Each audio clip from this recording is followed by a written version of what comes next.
Hi friends, welcome to my channel Karthik Telugu news. Friends, ఇవాళ మహిళలకు శుభవార్త అంటూ ఒక ఇంపార్టెంట్ అప్డేట్ న్యూస్ అయితే రావడం జరిగింది. దీని గురించి మరిన్ని విషయాలు ఈ వీడియోలో తెలుసుకుందాం. మహిళలకు ప్రభుత్వం భారీ గుడ్ న్యూస్ చెప్పే ప్రయత్నం చేస్తుంది. ఎన్నికల్లో ఇచ్చిన హామీలో భాగంగా అర్హులైన వారికి ఈ ప్రభుత్వ పథకం ద్వారా డబ్బులు ఇచ్చే కార్యాచరణపై ఆలోచన మొదలైంది. ఇదే జరిగితే అతి త్వరలో మహాలక్ష్మి పథకం ద్వారా మీ అకౌంట్ లో నెలకు 2,500 రూపాయలు వచ్చేస్తాయి. మరి ప్రభుత్వం ఇచ్చిన హామీ ఏంటంటే, మహిళల ఖాతాల్లో డబ్బులు ఎలా పడనున్నాయి, ఎప్పుడు ప్రభుత్వం ప్రకటించనుంది వంటి అంశాలను ఈ వీడియోలో పూర్తి వివరాలు తెలుసుకుందాం. తెలంగాణ మహిళలకు కాంగ్రెస్ ప్రభుత్వం పెద్దపీట వేస్తుంది. ప్రతి పథకంలో మహిళలకే భాగస్వామ్యం చేస్తూ వారి మన్ననలను పొందే ప్రయత్నం చేస్తుంది. ఎన్నికల హామీల్లో కూడా మహిళలను ఆకట్టుకునే పథకాలనే కాంగ్రెస్ ప్రవేశపెట్టింది. ఇక దీంతో గత ఎన్నికల్లో కాంగ్రెస్ కు కలిసి వచ్చింది. ఆ తరువాత నుంచి మహిళల కోసం ఒక్కో పథకం ప్రవేశపెడుతూనే ఉన్నారు. అధికారంలోకి వచ్చిన రేవంత్ సర్కార్ మొదటి పథకంగా మహిళలకు ఉచిత బస్సు సౌకర్యం ప్రారంభించారు.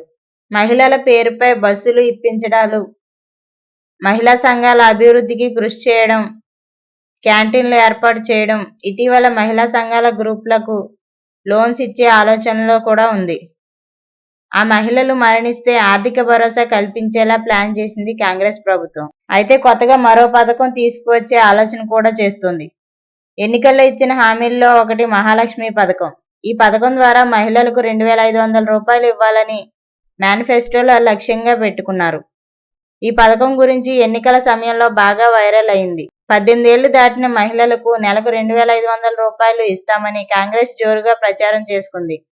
కానీ 2 సంవత్సరాల సమయం దగ్గరకు వస్తున్నా ఇంతవరకు ఆ పథకం గురించి నోరెత్తలేదు. ఇక దీంతో ప్రతిపక్షాలు విమర్శలు చేయడం మొదలుపెట్టారు. మరోవైపు స్థానిక సంస్థల ఎన్నికలు కూడా సమీపిస్తున్నాయి. ఇక ఈ సమయంలో మహిళలకు 2,500 రూపాయలు ఎలా ఇవ్వాలి అనే ఆలోచనలో ఉన్నట్లు విశ్వసనీయ వర్గాల సమాచారం అందింది. ఒకవేళ ఈ పథకం అమలు చేస్తే వచ్చే స్థానిక ఎన్నికల ముందే చేసే అవకాశం ఉందని వార్తలు వినిపిస్తున్నాయి.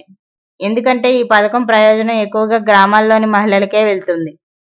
అందుకు ఈ అంశంపై కాంగ్రెస్ ప్రభుత్వం దృష్టి పెట్టినట్లు మీడియా వర్గాలు చెబుతున్నాయి.